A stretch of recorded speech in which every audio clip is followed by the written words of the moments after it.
Hi, I'm Jamie, and today we're going to talk about sex.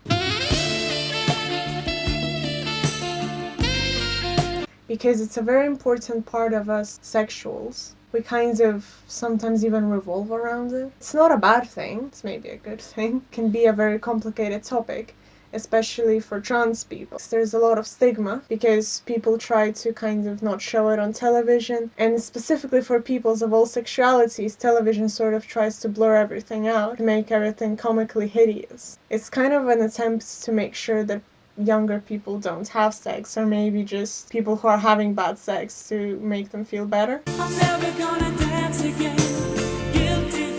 So when it comes to trans men and their partners, it doesn't matter if your partner is trans or cis. What matters the most is that you communicate with them. Hello. Communication is important because dysphoria also affects our sex lives. Some people are comfortable with their body, some trans people aren't comfortable with their body. And I can't speak for everyone, I can only speak from my experience, kind of try to explain how it is for a trans guy. It's like having cues, or like having safe words if you must. You must tell your partner like, hey, right now I don't feel comfortable doing this.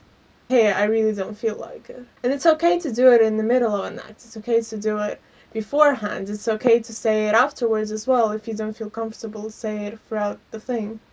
Either way, the point is that you should really communicate. Another key is that we should never make sex a chore. It should never be some sort of tension release and that's it. I'm never gonna dance again. It should be something you want to do with your partner. And it doesn't necessarily have to be attached to love, it can always be a hookup. Or anything in that light. But the point is that it should be consensual, it should be safe, and you should communicate to make sure that you're comfortable.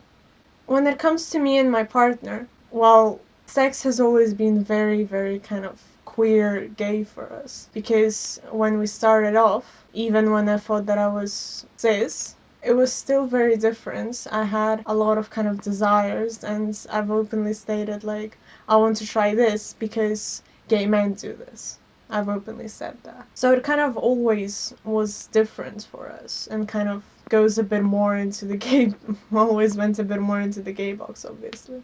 And when it comes to, I guess, how do we do sex, since people don't really go open about it, I'm averse, which means I'm versatile. When it comes to gay men and their relationships, there's the top, there's the bottom, and there's the verse. So verse is someone who shifts from being a top or a bottom, and that's pretty much what I am, so you can guess that I have a bunch of toys. I kind of always wanted to be open about sex because people don't really want to be open about it, and I never had sex, because even if my parents talked about it, I still had many questions. And yeah, I grew up being the most informed in my class and I was the go-to person, but it still wasn't enough as much as I wish it was, and that's why I'm quite open about what I do in bed, because I kind of want to raise awareness. Having sex, even if it's different, it still kind of follows the same things. There's always people getting pleasure. Try to spice it up, try something new. It is about having fun with whomever you're sleeping with at the time.